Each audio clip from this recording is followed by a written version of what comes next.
The dream versus the dirt.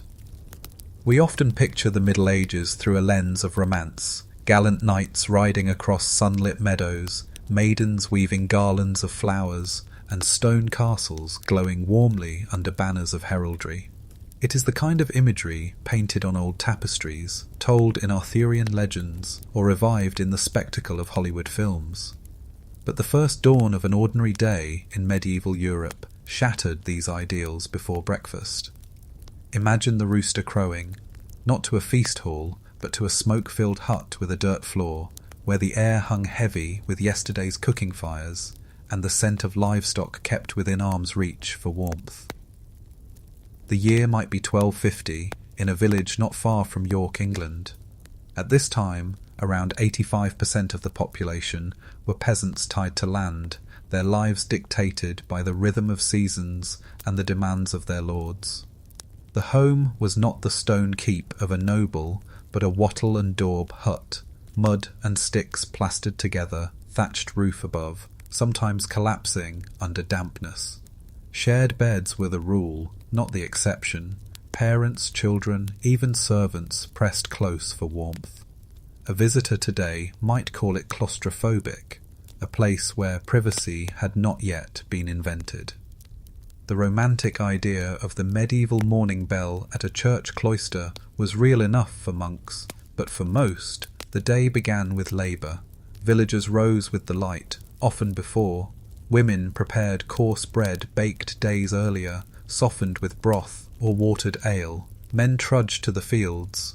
And yet there was ritual to this rhythm. Bells did ring in villages too, reminding the community of mass or calling workers to the Lord's domain. Time itself was measured not by clocks, but by shadows, prayers, and obligation. A curious detail: in some parts of medieval Europe, people practiced what scholars now call segmented sleep. Instead of one long slum, the night was broken in two: first sleep, then waking hours for prayer, quiet talk, or even visiting neighbours, followed by second sleep before dawn. To us, this pattern feels alien, but to them, it was normal, a way of life shaped by the absence of artificial light. Scholars still debate whether this segmented sleep was truly universal across medieval Europe, or more a phenomenon of certain regions and classes. And the dirt, this was no metaphor. Floors were swept, yes, but earthen ground was damp and uneven. Rushes might be scattered over it, along with herbs to mask odour, yet the mixture soon grew rank, littered with food scraps and waste. Dogs prowled corners, chickens clucked underfoot. Those rushing to romanticise the period sometimes forget the proximity of human life to its animals, not just in villages, but within castle walls as well. A lord's great hall was noisy, crowded, and often smelled of sweat, smoke, and spilt ale. We might imagine the medieval person as somehow tougher, immune to what would break us, and in many ways they were. But it's worth pausing here, at this dawn scene, to note how fragile existence felt. Infant mortality rates were staggering. In some areas, nearly 1/3 of children did not survive their first year. A mother, upon waking, might glance quickly at her sleeping children, relief flooding her if all still breathed. Each sunrise was a victory. Yet, alongside hardship, there were small joys, songs sung in rhythm with chores, festivals marking the calendar, the warm familiarity of a shared hearth. Life was not a grey march of misery, but neither was it the chivalric dream. To step into a medieval morning was to accept discomfort as constant companion, to live more entangled with nature's moods and human frailty than most of us can imagine. Already the dream collides with the dirt, and as the day unfolds, the absence of what we now take for granted, comfort, convenience, safety, will become ever more stark. A world without comforts. If the medieval morning greeted most people with cramped huts and shared bedding, the rest of the day offered little in the way of relief. To live in the Middle Ages was to live without what we consider basic comforts. Imagine walking into a world stripped of plumbing, central heating, or even the idea of privacy. To modernize, it would feel less like stepping back into history and more like stepping onto an alien planet where even simple tasks became endurance trials. Start with water, the most mundane of our daily habits. A medieval household did not turn a tap. Instead, it relied on wells, streams, or rivers, often shared by the whole village. Water had to be carried in buckets, heavy and sloshing, sometimes for long distances. Wells froze in winter, rivers fouled in summer. Some communities attempted to pipe fresh water into towns using wooden or lead conduits, as London did by the 13th century. But these projects were fragile, prone to breaks and contamination. For most, the effort of fetching water discouraged its use for bathing. The medieval person rarely washed in the sense we imagine. Instead, they wiped themselves down, or, more commonly, masked odours with herbs and perfumes. Then there was warmth. Castles and manors might boast a grand hearth, but even those radiated little beyond their immediate circle. A fire blazed at the centre of a hut, or under a vented hole in the roof, smoke curling stubbornly indoors, clinging to lungs and clothing alike. In winter, the frost crept into bedchambers. In 1315, during the Great Famine brought on by failed harvests and relentless rains, people described entire villages shivering through seasons without dry fuel. For peasants, keeping alive through cold months was itself a daily battle. Privacy as we know it simply did not exist. To relieve oneself meant either a chamber pot dumped in the street or, in wealthier homes, a garderobe, essentially a hole leading down the outer wall. These conveniences sometimes froze solid in the winter or emitted such odour that even royal courts could barely mask the stench. Edward III of England, in the 14th century, once ordered work on his palace's drainage after courtiers complained of the overpowering smell. It was a problem no king could escape. The bed was hardly sanctuary. A peasant family might all share a straw mattress, crawling with insects. Nobles slept on feather mattresses, but these too often swarmed with lice. One curious tidbit: some inventories list bed curtains not just for decoration, but to shield sleepers from cold drafts, vermin, and even falling soot from thatched roofs. The bed, that symbol of comfort for us, was as much about protection as rest. And still, scholars debate whether medieval people themselves noticed this lack of comfort as we would. Did they long for cleaner spaces, or was hardship so normalised that comfort as we define it never crossed their minds? Archaeological evidence of sweet-smelling herbs scattered on rushes suggests an attempt to mitigate foulness. Yet whether this was for pleasure or necessity remains an open question. For daily tasks, the absence of tools we take for granted transformed chores into ordeals. Lighting a room required tallow candles that sputtered and smoked. Cooking meant tending an open fire, dangerous and slow. Laundry was boiled in cauldrons and beaten on stones by riversides. Even dressing oneself was a struggle. Laces, ties, and woolen layers were not designed for speed. Everything took longer, demanded more effort, left less energy. And yet, here again, we glimpse resilience. Despite discomfort, communities found rhythm, ritual, and even cheer. Shared spaces meant shared stories, long evenings around smoky hearths with song and tale. A bathhouse, where one existed, doubled as a social hub, a rare treat of warmth and companionship. A cup of hot pottage, or the chance to nap in the sun, could feel like luxury. In this world, without comforts, people endured, even thrived, but never as the tapestries suggest. Behind the image of the knight's shining hall lay draughts, smoke, and scurrying vermin. To survive meant not conquering discomfort, but coexisting with it, every day, every season, food fit for few. The imagination so often drifts to medieval banquets. Golden goblets raised in cheer, roasted boars carried whole to tables, pies bursting with quail and spice. These images are not wrong, but they belong to a narrow slice of society. For most, food was neither plentiful nor varied. It was survival fare, plain and repetitive, dictated by season, class, and geography, and hunger was a constant shadow, a companion that nobles and peasants alike could never fully ignore. For the peasant family in a small French village circa 1200, the diet revolved around bread. Coarse, dark loaves of rye or barley were the staple, sometimes mixed with beans or oats to stretch supplies. Archaeological digs have revealed fragments of such bread, gritty with bran, and occasionally even with ground straw. To soften the chew, bread was dunked in broth or ale, turning into pottage, a thick stew of grains, vegetables, and whatever scraps of meat or fish could be found. Salt pork or a dried fish might lend flavour, but rarely in abundance. In stark contrast, the nobility feasted on elaborate spreads. Records from the court of King Edward II in the early 14th century detail meals of venison, swan, pheasant, and spice sauces imported from distant lands. Sugar, then considered a rare spice, appeared in glazes and candies. The conspicuous display of abundance was itself a symbol of power. To feed not just oneself, but dozens of retainers and guests broadcast wealth in a time when most struggled to eat. A curious tidbit: some aristocratic meals included subtleties, edible sculptures made of marzipan or sugar, crafted into castles, animals, or scenes of legend. They were consumed as art as much as food. But even nobles could not escape hunger's reach.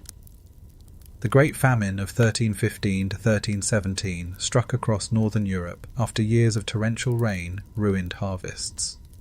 Chronicles describe desgalispos parate villagers boiling cats, dogs, even bark from trees. Grain prices soared beyond the reach of all but the wealthiest. Nobles dismissed their servants, unable to feed them, and even castles grew anxious as supplies dwindled. Some historians argue this famine killed nearly 10% of Europe's population. Scholars still debate whether the famine's true toll was exaggerated in chronicles, or whether its devastation was as apocalyptic as survivors described. Another divide lay not only in what was eaten, but when. Religious calendars dictated fasts and feasts, shaping medieval appetites with surprising strictness. On Fridays, meat was forbidden.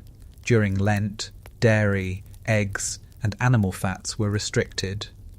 Yet loopholes abounded. In some regions, beavers and even puffins were classified as fish, making them permissible during fasts. Such rulings reflect a world eager to bend rules while still obeying the Church's demands. Drink, too, was central. Ale, weak and consumed daily, was safer than water. Nobles might prefer imported wines, sweetened with honey or spiced with cinnamon. In monasteries, brewing became both a sacred duty and a profitable trade, with monks producing ales of remarkable strength and complexity.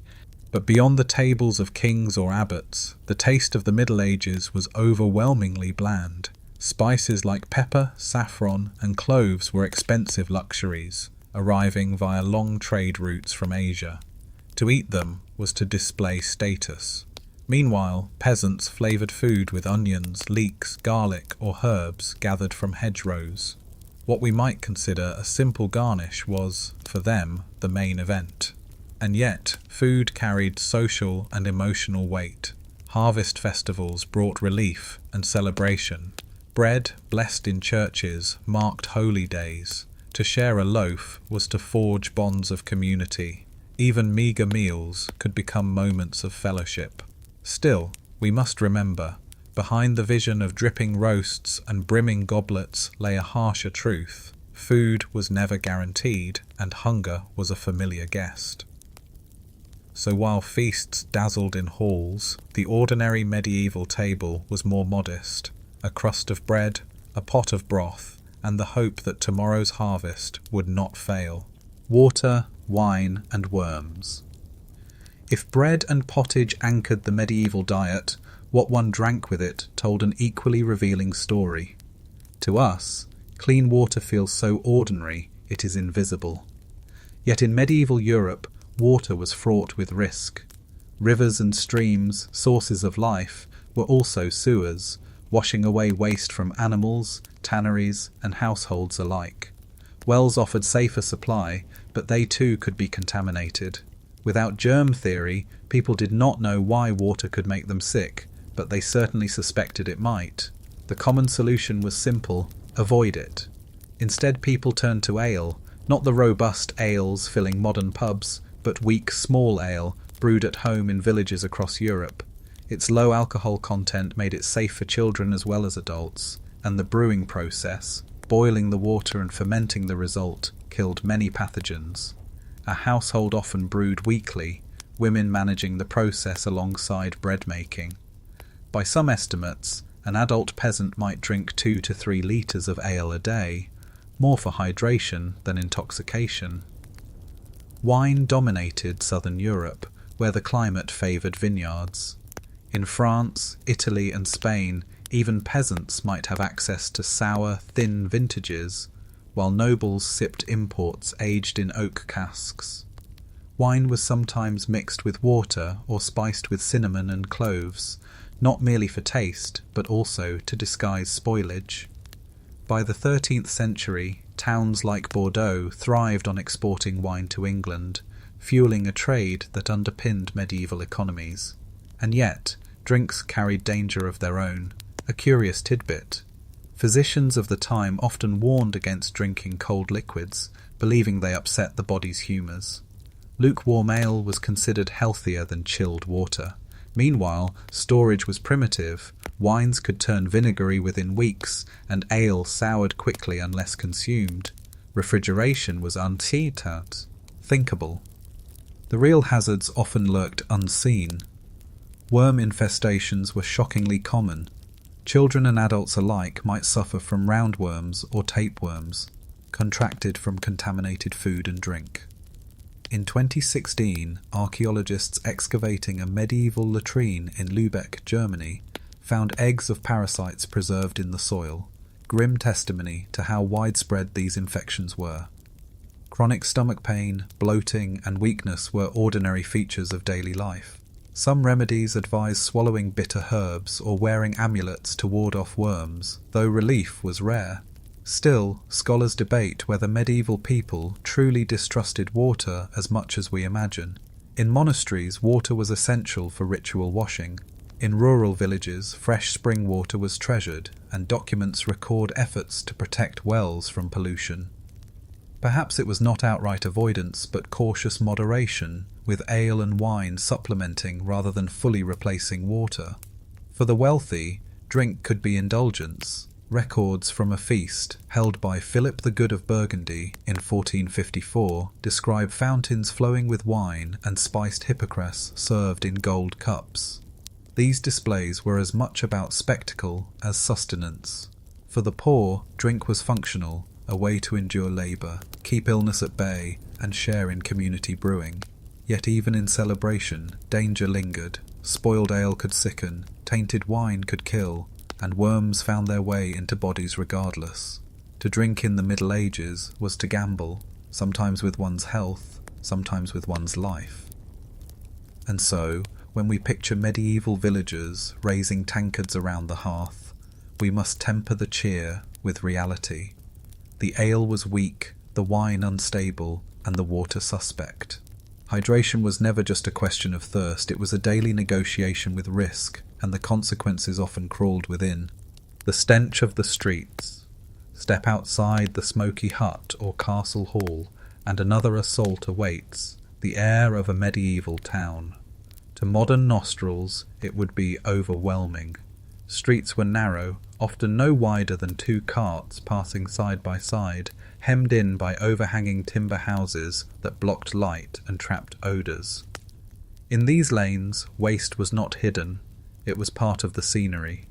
People walked through a landscape where filth was as common as stone and wood. Take London around the year 1300. By then, it was the largest city in England, home to perhaps 80,000 people. Without modern sanitation, the sheer volume of refuse was staggering. Household chamber pots were emptied into the street or nearby ditches. Butchers slaughtered animals in open markets, their blood and offal spilling into gutters. Tanneries dumped foul chemicals into rivers. Pigs and dogs roamed freely, scavenging scraps. On hot days, the stench clung like a suffocating fog.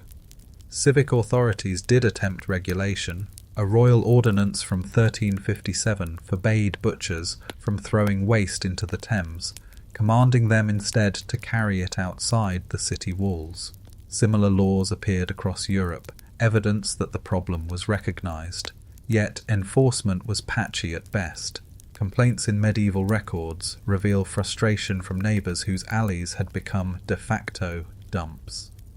A telling anecdote. In Paris, residents sometimes hurled waste from upper windows with a shouted warning, "Gardez-le!" a crude courtesy before the contents splashed below. Quirky solutions emerged. Some towns scattered herbs or spread straw to soak up muck. In Avignon, streets were periodically covered with layers of sand. Wealthier households might employ gong farmers, men tasked with emptying cesspits under houses. These workers, though despised for their odour, performed an essential role in preventing cities from drowning in their own waste. The job was so hazardous that some worked only at night to avoid public scorn, while others collapsed from poisonous fumes rising from the pits. Scholars still debate how much this filth truly endangered daily life. Some argue that medieval people, hardened to their environment, may not have perceived smells as strongly offensive. Others note that repeated outbreaks of disease, particularly in crowded towns, suggest the dangers were all too real. The Black Death, which swept through Europe in the mid-14th century, seemed to confirm what many suspected: foul air or miasma carried sickness. Though incorrect in its details, this belief did spur efforts at cleaner streets, if only sporadically. For the villager, the countryside smelled little better. Manure fertilised fields, livestock wandered lanes, and refuse often piled at the edges of dwellings. The rhythm of nature, mud, dung and decay, was inseparable from human life. Even castles, so often imagined as pristine fortresses, bore their own stench. The guardrobes that channeled waste down the walls could turn moats into reeking cesspools. Servants swept rushes on hall floors not only to clean, but to remove rotting food scraps and vermin nests. And yet, people adapted. They chewed herbs, burned incense in churches, and washed hands before meals more faithfully than often assumed. In some towns, public fountains provided cleaner water, and waste was carted away during designated muck days. Communities may not have conquered stench, but they created systems to live amid it. Still, imagine walking barefoot across a muddy street where pigs root in refuse, stepping around a dead dog left to rot, dodging slops flung from windows above. This was not an occasional scene, but a daily one. The grandeur of cathedrals rising above towns made the contrast sharper, towers scraping heaven while streets below reeked of Earth's lowest refuse. To live in a medieval city was to live nose first, negotiating not only neighbours and trade, but the omnipresent stink of life unfiltered, uncontained. Work that broke the body. In the medieval world, survival was labour. The sun's first light did not bring leisure but obligation, and work was not measured in hours on a clock, but in the sheer endurance of one's body. For peasants, whose numbers dwarfed those of nobles and clergy, toil was the marrow of life. From field to forge, from loom to plough, each day carved itself into muscle and bone. Consider the medieval field worker in England around the year 1200. His life was tied to the manor system. Bound by obligation to a lord, he spent his days tilling strips of land with a heavy plough pulled by oxen, sowing grain, or harvesting under an unrelenting sun. Farming was not romantic, it was grueling. Tools were crude. Wooden ploughs with iron tips, sickles for cutting, flails for threshing. The work bent backs and blistered hands. A bad harvest meant not just hunger, but the risk of starvation. Women laboured no less. Beyond tending children, they spun wool, brewed ale, cooked, cleaned, and joined men in the fields during peak seasons. The phrase, "a woman's work is never done," found literal truth in medieval Europe. Archaeological studies of female skeletons reveal arthritic joints and worn vertebrae, testament to years of repetitive strain. One quirky tidbit: records show some women brewing ale so regularly that they became known as alewives, an accepted trade until guild restrictions later edged them out. Artisans and tradesmen bore their own burdens. The blacksmith's forge roared with heat, his lungs filling with soot. Carpenters hewed beams with hand tools that demanded both precision and brute strength. Stonemasons, who raised the cathedrals still standing today, chipped endlessly at blocks of limestone, their bodies coated with dust. Many never lived to see their finished works. To build something grand was often to die in its shadow. Work began early in life, children, and as young as 7 herded animals, fetched water, or learned a trade as apprentices. Their hands grew calloused before they grew strong, and their education was less about books than about labour rhythms. Even noble children, though shielded from toil, were drilled in riding, hunting, and weapons practice from an age when modern children play games. There was some relief in rhythm. The medieval calendar was punctuated by holy days, holidays in the literal sense, when work paused for festivals, saints' feasts, or markets. By some counts, peasants had more days off than many modern workers, though these were not always restful. Religious observance, processions, and long fasts filled the hours, leaving bodies no more refreshed than before.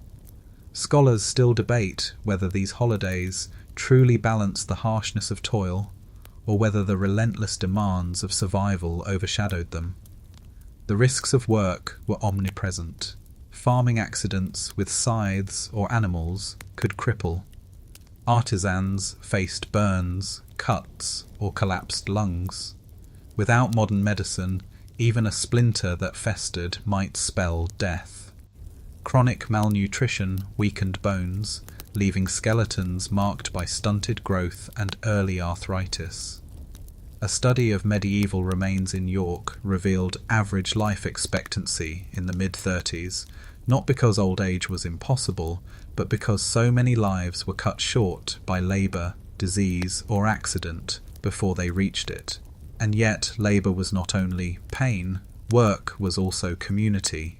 Villagers reaped together, sang field songs to keep rhythm, and gathered after harvest to celebrate with ale. Guilds bound craftsmen in fraternity, providing mutual aid and pride in craft. To complete a tapestry or raise a church spire was to leave behind something enduring, even if the worker's own body was broken in the making. Still, the modern visitor to such a world would last scarcely a day. To bend one's back from dawn till dusk, to live in aching muscles with no prospect of relief, was the norm. Work was life, and life was work, and both left their scars etched deep into flesh and bone, armour and agony. When we think of the Middle Ages, armour gleams. Knights charge across battlefields, lances lowered, banners snapping in the wind. But this shining vision hides a truth of crushing weight and constant discomfort. Medieval warfare was not gallant adventure, it was agony, both for those who fought and for those who endured its consequences. By the 13th century, the evolution of armour had advanced far beyond chainmail. The image of a knight encased in plate, familiar from the late Middle Ages, was the result of centuries of innovation. Early on, warriors wore mail shirts, interlocking iron rings that protected against cuts but weighed heavily on shoulders. By the 1400s, full suits of articulated plate offered astonishing coverage, yet a complete set could weigh between 45 and 60 pounds. Contrary to myth, a knight could move, even mount a horse, in such armour. But endurance was another matter. Imagine fighting for hours, heat trapped under metal, chafing at joints, vision narrowed by a visor slit. Exhaustion killed nearly as often as the enemy's blade. The ordinary soldier fared worse. Most went to battle poorly protected, carrying wooden shields, spears, or crude swords. Some wore padded jackets called gambesons, effective against slashes but stifling in summer. Foot soldiers marched barefoot or in thin shoes, tramping through mud and snow, their bodies bearing blows without the mercy of steel. Chronicles from the Battle of Agincourt in 1415 tell us that thousands of archers stood knee-deep in muck, their bodies chilled and battered long before the fighting ended. Wounds were horrific. A sword cut might be survivable, but an arrow lodged deep or a mace crushing bone was often fatal. Without anaesthetics or antiseptics, surgeons could do little. Trepanning, boring holes into skulls to relieve pressure, was sometimes attempted, and surprisingly, some patients lived, but infection was the greater enemy. One quirky tidbit: knights occasionally carried maggots deliberately placed in wounds, as the larvae ate dead tissue and reduced infection. Primitive though it seems, this practice anticipates modern medical techniques. Tournaments, too, were no safer. Though intended as sport, early jousts often turned deadly. The tilt barriers we imagine today were later inventions. At first, men charged directly at each other in chaotic melees. Fatalities were common. In 1241, King Henry III of England briefly banned tournaments after too many noblemen were killed in what was supposed to be entertainment. Scholars still debate whether tournaments truly trained knights for war, or whether they were spectacles of bravado that drained resources and lives. For civilians, war was nightmare. Armies, whether victorious or retreating, lived off the land, meaning villages. Soldiers seized livestock, burned homes, and terrorized inhabitants. A peasant's field could be destroyed in a single campaign, leaving famine behind long after knights rode away. To be unarmed in wartime was to live at the mercy of armoured men, their gleaming suits symbols not of chivalry, but of power and fear. Even victors bore scars. Skeletons of medieval warriors reveal fused spines, healed fractures, and misshapen limbs. Chronic pain was as much a reward as glory. Few knights grew old unscathed, and many who did carried limp or blindness as badges of survival. Behind the romance of the armoured figure lay a truth more mundane. Armour protected, yes, but it also punished. And so the knight in shining armour, so beloved in story, was as much a prisoner of his steel as a master of it. The modern body, untrained and unconditioned, would collapse under its burden within hours. The Middle Ages forged armour not only of iron, but of agony, medicine or misery. To fall ill in the Middle Ages was to step into a world where remedies balanced precariously between hope and harm. Without microscopes, without knowledge of bacteria or viruses, medicine rested on ancient theory and local superstition. Healing was not science as we understand it, but an art of faith, ritual, and occasionally sheer luck. The cornerstone of medieval medicine was humoral theory, inherited from the writings of Hippocrates and Galen. The body, physicians believed, contained 4 humours: blood, phlegm, yellow bile, and black bile, whose balance dictated health. Too much phlegm might cause a fever, too little black bile could lead to melancholy. The cure, then, was to restore harmony. And so patients were bled with leeches or lancets, purged with vomit-inducing herbs, or sweated under heavy blankets. Relief was rare, but belief in the method was powerful. One famous site of medical practice was the school of Salerno in Italy, flourishing by the 12th century. There, texts from Arabic scholars mingled with Latin tradition, offering some of Europe's most advanced knowledge. Still, treatments could veer from the rational to the bizarre. Prescriptions included drinking pulverized emeralds mixed with wine, wearing charms inscribed with holy words, or sleeping with herbs tucked under pillows. A quirky tidbit: some medieval leech books advised binding a live toad to an inflamed gland until the animal died. Its sacrifice thought to draw out illness. Surgery was a last resort. Barbers, who cut hair by day, doubled as surgeons, pulling teeth, lancing boils, or even amputating limbs. Anesthetic meant little more than strong wine, opium, or a blow to the head. Surgeons boiled instruments when possible, though not for sterilization as we'd imagine, but to soften or clean them. Remarkably, skulls have been found with trepanation holes showing signs of healing, proof that some patients survived these brutal procedures. Monasteries offered another form of care. Monks cultivated herb gardens, preparing remedies of sage, fennel, or yarrow. They tended the sick with prayer as much as with medicine. Hospitals, when they existed, were less about curing disease and more about providing comfort for the poor and dying. The Hôtel Dieu in Paris, founded in the 7th century, exemplified this role. A place where dozens might share a bed, tended by nuns offering both broth and absolution. And yet, not all was darkness. Observation mattered.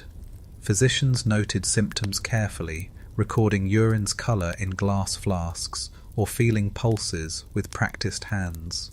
Midwives learned through experience, guiding countless births with techniques passed orally through generations. Some remedies, like honey for wounds, were genuinely effective, even if their success was not understood.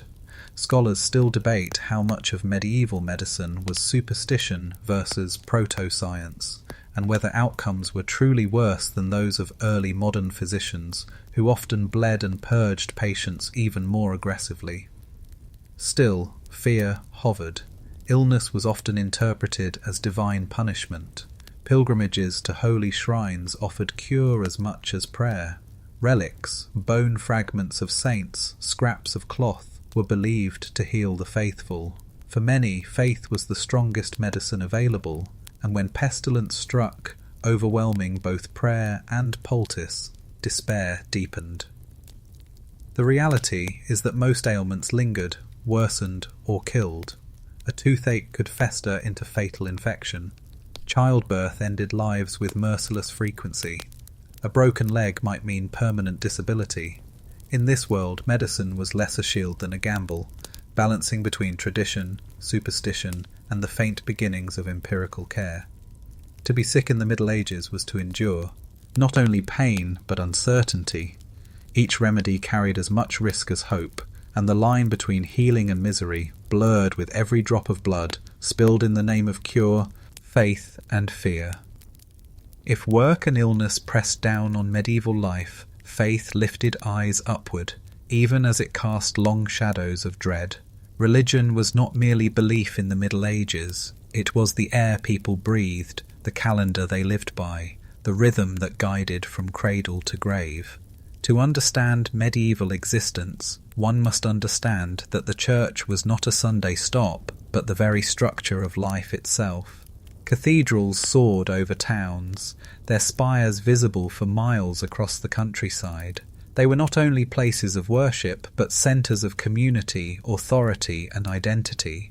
Notre Dame de Paris, begun in 1163, was a marvel of stone and glass, its rose windows illuminating congregations with coloured light. To enter such a place was to feel the vastness of heaven itself, pressing down upon mortals. For villagers, even a small parish church carved in simple stone carried the same weight of sacred presence. Faith was constant, but so too was fear. Sin was believed to stain the soul, dragging it toward eternal damnation. Hell was vividly described in sermons and illuminated manuscripts, a place of flames, demons, and endless torment. Children grew up with these images as bedtime warnings. A quirky tidbit survives from a 14th century manuscript in which the devil is shown gleefully hauling lawyers into hell, evidence of both humour and deep unease with corruption in earthly institutions. The church dictated not only prayer but diet, behaviour, even thoughts. The liturgical calendar divided the year into fasts and feasts, penance and celebration. Lent restricted foods, saints' days mandated rest. Confession offered absolution, but penances could be harsh. Long pilgrimages, flagellation, or costly indulgences. A medieval soul moved constantly between hope of salvation and terror of damnation. Scholars still debate how sincerely all classes embraced this fear, whether peasants trembled at the thought of hell, or whether daily survival dulled such anxieties to background noise. Religion was also political. The Pope wielded authority over kings, and excommunication could topple rulers. In 1077, the famous scene at Canossa saw Holy Roman Emperor Henry IV kneeling barefoot in the snow, begging Pope Gregory VII to lift his excommunication. Such events revealed the immense power the Church held, not just over individuals, but entire nations. Yet faith was not only control, it was comfort.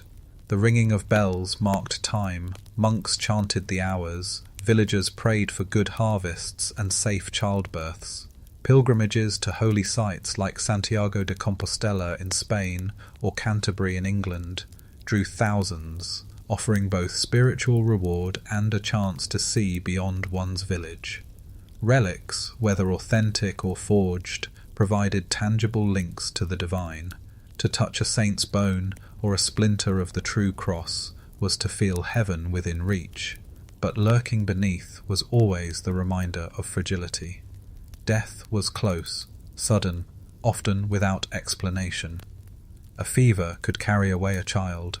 A wound could fester to fatality. Religion gave meaning to these losses, framing them within a cosmic battle of salvation and sin. Art on church walls depicted not only Christ's mercy, but the grotesque torments of hell, warning all who gazed upward that time was short, eternity long. The medieval world, then, was a theatre of faith and fear intertwined. Every joy was shadowed by anxiety, every ritual bound by unseen stakes. In this atmosphere, the church was both guardian and jailer, offering hope of heaven even as it painted nightmares of hellfire. To live beneath its influence was to live always in tension, eyes lifted in prayer, heart heavy with dread, law, order, and ordeals. In a world where faith loomed large, justice carried its own weight of fear. Medieval law was not simply a matter of courts and contracts. It was a drama of public punishment, ritual humiliation, and, at times, terrifying ordeals. For people accustomed to hardship, the law was not an impartial shield. It was a spectacle, a warning, and a reminder that order often came at a brutal price. In England, the Magna Carta of 1215 is often remembered as the dawn of modern legal principle, placing limits on the king's authority. But while lords debated rights in baronial halls, the common villager faced justice in more visceral forms. Theft might earn a hand chopped off. A poacher caught hunting in the king's forest could be blinded or mutilated. Public executions drew crowds, not merely to punish, but to deter. The gallows was as much theatre as sentence, erected in town squares where all could witness. Trial by ordeal carried a darker symbolism. Belief held that God would reveal the truth through suffering. A suspected thief might carry a red-hot iron for several paces, his hands bound afterward. If the wounds healed cleanly, innocence was proved. If they festered, guilt was assumed. Another ordeal involved plunging a hand into boiling water to retrieve a stone, or being cast into a river with hands bound. If the accused floated, it meant rejection by the pure water of baptism, and thus guilt. These tests, terrifying and arbitrary to us, were accepted as divine judgment. A quirky example survives from 13th century Saxony, where bakers accused of shorting customers were sometimes tested by making them carry hot loaves bare-handed to prove their honesty. Over time, such ordeals lost favour. In 1215, the Fourth Lateran Council officially forbade clergy from participating in them, which eroded their authority.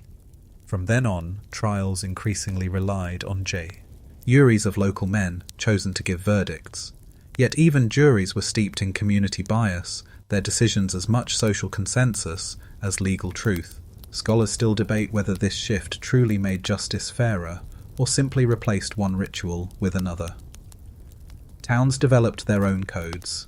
In German cities, the Sachsenspiegel codified local laws, while Italian communes enforced statutes with elaborate bureaucracies.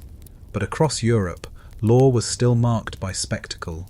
Stocks and pillories humiliated offenders in public squares. A baker who cheated customers might be paraded with loaves hung around his neck. A gossiping woman could be strapped into a scold's bridle, a metal mask with a bit that cut the tongue. Justice was meant to be seen, to sear itself into memory through shame. For nobles, punishment was often gentler, or at least different. A disgraced knight might suffer loss of land, exile, or forced pilgrimage rather than mutilation. Rank mattered. The same crime could bring rope for a peasant and penance for a lord. This disparity was glaring, yet widely accepted as part of the medieval order. Violence was not confined to official courts. Feuds and vendettas flourished, particularly where central authority was weak. In parts of Italy, entire families waged private wars, their grudges spilling blood for generations. Communities often tolerated this, viewing it as an extension of honour. Only when violence threatened broader stability did lords or kings intervene. And yet, beneath the cruelty, glimmers of legal order persisted. Merchants relied on contracts, enforced across distant trade fairs. Charters granted towns privileges, protecting markets and guilds. Even peasants could appeal to manorial courts, airing disputes over boundaries or debts. Law was both cudgel and shield, oppressive yet indispensable. To stand accused in this world was to stand in dread. Justice was not blind but raw, embodied in iron, rope, and fire. For the medieval villager, the law was not a remote abstraction, but a presence looming over daily life, visible in gallows on the hill, stocks in the square, and the whispered tales of ordeals past. The pestilence arrives. Of all the spectres haunting medieval life, none struck more terror than plague. Disease was ever present, measles, dysentery, fevers, but in the mid-14th century, Europe faced a catastrophe beyond measure. The Black Death, arriving in 1347, tore across the continent with a speed and scale no one could comprehend. It was not simply a disease, but an apocalypse, reshaping society for generations. The pestilence likely began in Central Asia, carried along trade routes through the Black Sea and Mediterranean. By October 1347, ships docked at Messina in Sicily, their crews dead or dying. From there, the contagion swept inland. Within months, cities from Florence to Paris felt its grip. By 1351, it had reached the northern reaches of England and Scandinavia. Estimates vary, but between 1/3 and 1/2 of Europe's population perished. The symptoms were cruelly distinctive. Swollen lymph nodes, buboes, appeared in the groin or armpits, blackened and oozing. Fevers soared, chills shook bodies, and death often followed within days. Contemporary accounts describe corpses piled in streets, carts groaning under their loads, and graves hastily dug. The Florentine writer Giovanni Boccaccio, in his Decameron, told of families abandoning one another in terror, so swift was the contagion's strike. Theories abounded. Many believed it spread through miasma, foul air corrupted by planets or divine wrath. Some blamed minorities, particularly Jewish communities, accusing them of poisoning wells. Pogroms swept across parts of Germany and France, massacres compounding the plague's devastation. Others sought protection through penitence. Processions of flagellants marched town to town, whipping themselves in hope of appeasing God's anger. A quirky but grim tidbit. Some processions grew so large and unruly that the church itself condemned them, fearing heresy even in this frenzy of fear. And yet, there were glimmers of resilience. Cities closed gates, villages posted guards, and ships were quarantined. One of the earliest uses of the term, from the Venetian 40 giorni, meaning 40 days of isolation. Some communities, by luck or geography, escaped with lighter losses, fueling speculation about divine favour or secret remedies. Scholars still debate why mortality varied so greatly. Was it differences in rat populations, strains of the plague bacterium, or sheer happenstance? The social upheaval was immense. Fields lay untilled, harvests rotted, and labour grew scarce. Survivors suddenly found themselves with bargaining power. Wages rose in many regions, serfs deserted manors for better prospects, and traditional feudal bonds weakened.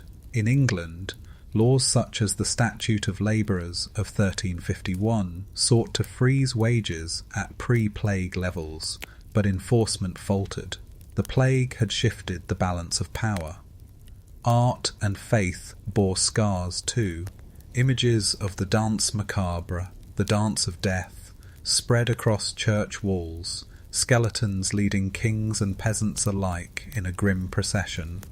Faith did not vanish, but certainty cracked. Some turned more fervently to prayer, others grew sceptical of a church that could not shield them. The psychological weight endured for centuries. The plague did not vanish after 1351. Outbreaks recurred for generations, returning every few decades to claim thousands more. It became a fixture of memory, a reminder that death could descend without warning. To live in its shadow was to live with fragility carved into the fabric of daily life.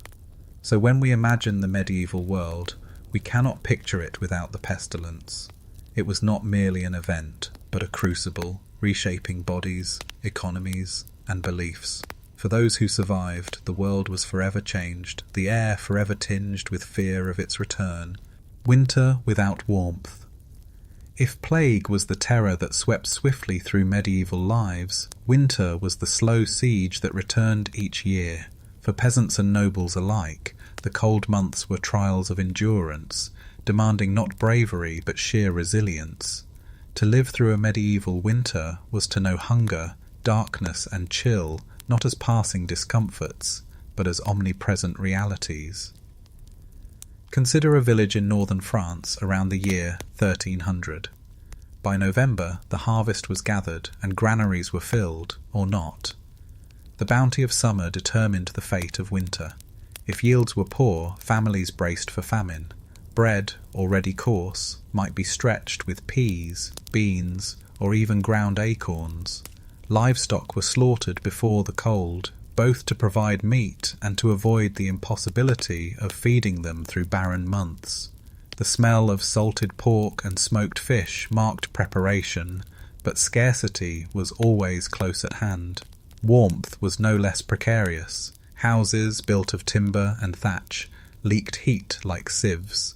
The central hearth gave limited relief, its smoke filling lungs more than warming bones. Chimneys, rare before the late Middle Ages, meant most households vented smoke through roof holes, leaving rafters blackened and children coughing. Blankets were few, furs rarer still. At night families huddled together, dogs or goats sometimes sharing beds for body heat. Even castles, those symbols of power, were not immune. Chroniclers describe icy drafts sweeping through stone corridors, tapestries fluttering as if in open air. Fires in great halls roared constantly, yet rooms beyond remained bitterly cold. One quirky detail, in Westminster Hall, braziers once burned so fiercely to combat winter chill that birds nesting in the rafters were reportedly roasted alive, dropping onto startled diners below. Even wealth could not buy true comfort from the cold. Work continued despite weather. Farmers fed animals, fetched water from frozen wells, and mended tools by dim light. Women spun wool, brewed ale, or patched garments with stiff, chilled fingers. The short daylight hours compressed labour into narrow windows. Darkness descended early, and without candles, expensive luxuries for most, nights were long stretches of gloom. Stories, prayers, and communal song helped pass the hours, but the weight of night pressed heavily. Disease thrived in these conditions. Malnutrition weakened bodies, making coughs and fevers deadly. Cold, damp huts encouraged rheumatism and respiratory illness. Archaeological remains show widespread cases of rickets and stunted growth, signs of poor nutrition especially pronounced in colder climates. Scholars still debate whether medieval diets provided enough calories for survival during winters, or whether the sheer physical toll of cold labour made deficiency inevitable. Festivals offered brief reprieve. Christmas and the 12 days of Yuletide brought feasting where possible, with ale, roasted meats, and dancing. Midwinter was a time of inversion too, when lords served peasants in mock rituals, or the Lord of Misrule presided over revelry. These moments did not erase hardship, but gave communities shared strength to endure. For the poorest, survival often depended on charity. Monasteries distributed alms, bread, or firewood. Parish records speak of relief for widows and orphans, though such support was uneven. Many perished in quiet anonymity, their deaths unrecorded but felt by families left behind. And sometimes winters were not just cold but catastrophic. The Great Frost of 1316, during the broader famine, saw crops fail and livestock die en masse. Chroniclers note frozen rivers that halted mills, leaving villages without ground grain. In such winters, survival was not assured even for lords. Hunger gnawed across all classes, reminding all of nature's dominion. To us, winter means thicker coats and central heating. To them, it was a season that tested the limits of endurance, when each breath in icy air reminded them that life was fragile and death always waiting at the hearth's edge. Childhood was brief. In the medieval world, childhood was a fleeting thing. The notion of a long, protected youth, school, play, and gradual growth belongs to later centuries. For most, childhood blurred quickly into labour, duty, or even death. To be born in the Middle Ages was to step immediately into a struggle where innocence was fragile and survival uncertain. Infant mortality loomed from the very first breath. In many regions of Europe during the 13th century, as many as 1 in 3 children died before their first birthday. Causes ranged from infections at birth to malnutrition or simple accidents in cramped homes. Baptism was performed swiftly, often within days, sometimes hours, as parents feared a child might perish unshriven. The Church taught that unbaptized souls risked limbo, adding urgency to the ritual. For families, relief came less from celebration than from securing a fragile life in grace. If a child survived, their early years were marked by peril and proximity. Homes were crowded, fires open, animals underfoot. Toddlers stumbled near hearth flames or wandered into streets where carts and livestock passed. Mothers juggled infants with ceaseless labour, grinding grain, brewing ale, spinning wool, while siblings often cared for one another. Childhood was communal, but it was rarely cushioned. Education depended heavily on class. A peasant boy or girl learned skills by imitation, ploughing, milking, spinning, long before they could write a name. By age 7, many children were already labouring, herding animals, or hauling water. Noble children, by contrast, were often sent to other households to foster, learning manners, riding, and the art of war or courtly grace. A quirky detail, Young pages in noble courts sometimes learned to carve meat or pour wine long before they mastered letters, skills more vital in a world of feasts than of books. Yet children died. D. Play. Archaeological finds reveal simple toys, wooden horses, clay dolls, whistles carved from bone. Games like Nine Men's Morris or Blind Man's Bluff brought laughter to courtyards. Festivals invited young voices into song and dance. Even in hardship, joy found its way into childhood, fleeting though it might be. By adolescence, however, life accelerated. Girls as young as 12 might be betrothed, marriage sealing alliances or securing property. Boys entered apprenticeships, serving masters in trades from blacksmithing to weaving, often bound for 7 years of discipline and labour. Childhood, in our modern sense, was over. In its place came responsibility, expectation, and often exhaustion. Illness cut many stories short. Measles, smallpox, and fevers scythed through young bodies. Parents knew grief intimately. A poignant letter from a 15th century Florentine mother records the loss of her little daughter, her sorrow mingled with resignation. God has taken her, she writes, as he takes all children he wills. Such loss was common enough to be routine, though no less devastating. Scholars still debate whether medieval parents grew emotionally detached to cope with such loss, or whether, as some evidence suggests, their grief was as raw and deep as our own. For the fortunate few who reached maturity, youth was not wasted but accelerated.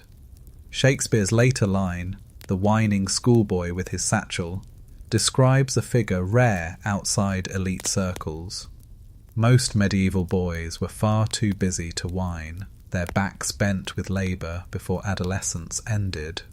Girls bore children in their mid-teens, their own lives echoing the fragility they had just escaped.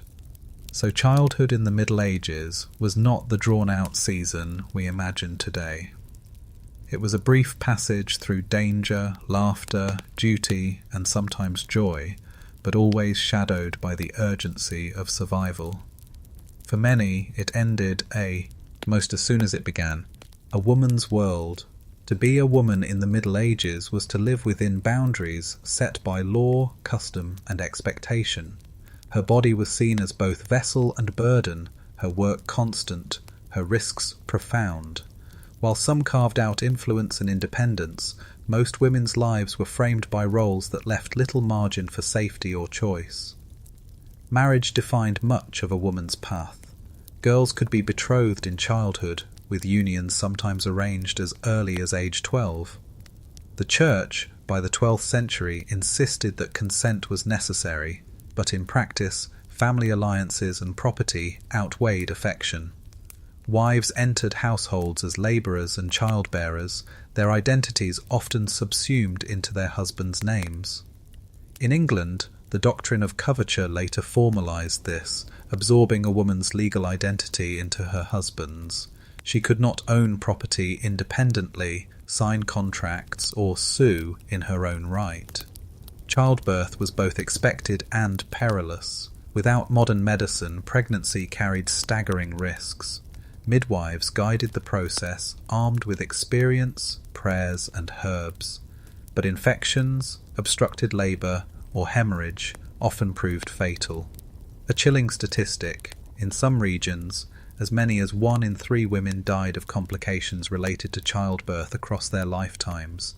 Ritual surrounded the danger. Candles blessed at church lit the birthing chamber. Saints' names were invoked. Charms tied around the mother's wrist. Still, survival was never certain.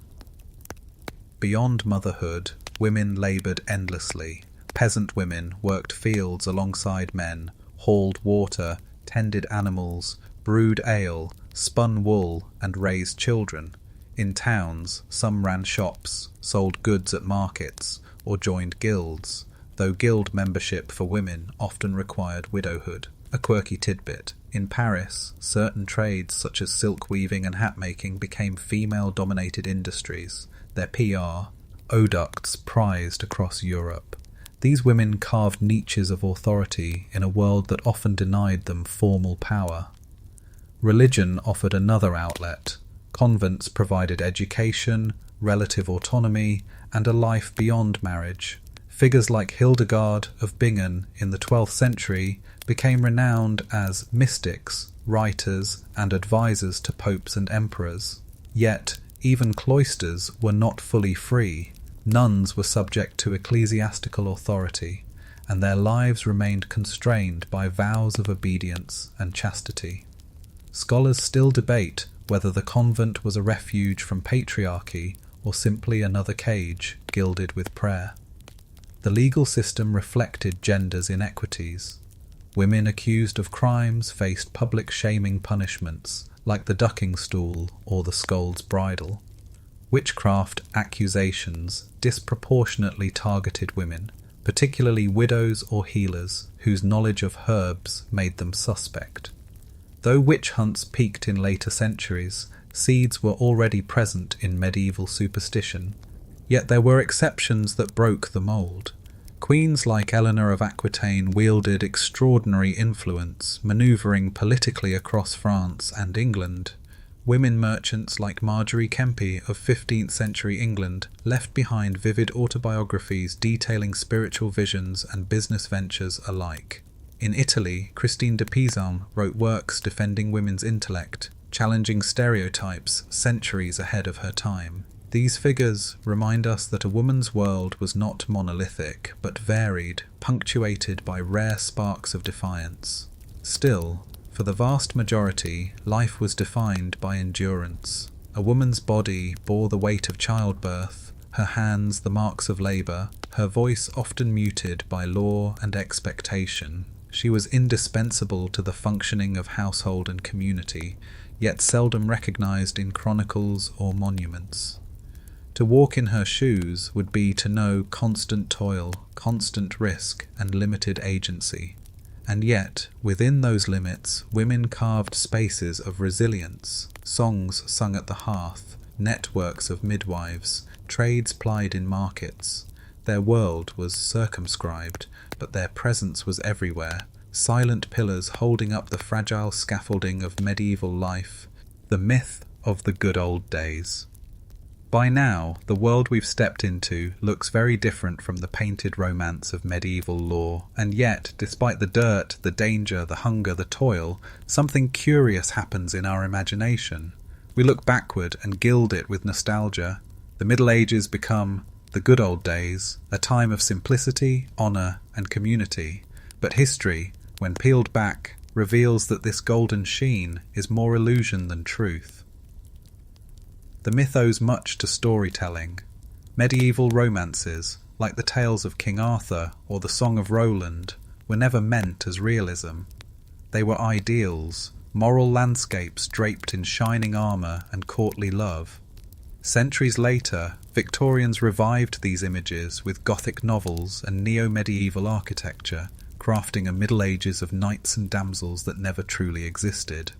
Hollywood, in turn, projected this dream onto silver screens, giving us castles without the smell, knights without the bruises, and feasts without famine. The reality was far harsher. The peasant's life was not simple but precarious, each year balanced on the edge of famine.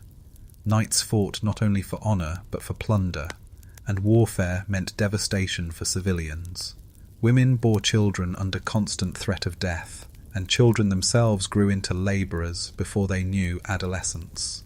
Streets stank, winters starved, and plague loomed. There was no mythical age of comfort, only endurance. And yet, nostalgia persists because we also glimpse community and resilience. People lived closer to nature's rhythms, closer to neighbours, closer to rituals that gave structure to uncertainty. Festivals brought laughter, even amid hardship. Bells tolled the hours, binding villages in shared time.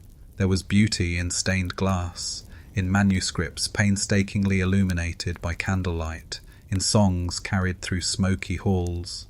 These fragments are, in memory, tempting us to imagine an age of lost purity, Scholars still debate whether our nostalgia says more about the Middle Ages themselves or about our longing for simplicity in an age of complexity. One quirky echo of this myth is found in the 19th century craze for medieval dining. Aristocrats in Britain and France hosted elaborate banquets, eating roasted meats with their hands, drinking from goblets, and listening to minstrels. Never mind that their ancestors had likely grumbled through smoke-filled halls with lice in their beds. It was a selective memory, crafting romance out of ruin. The truth is more balanced. The medieval world was neither hellscape nor paradise, but a mosaic of hardship, faith, endurance, and fleeting joy. Its people were not so different from us, loving, grieving, laughing, enduring, but their circumstances were alien. They did not live in better days, nor in unrelenting misery. They lived in their own time, with its own rules, limits, and rhythms. To see the Middle Ages clearly is to abandon the myth of the good old days.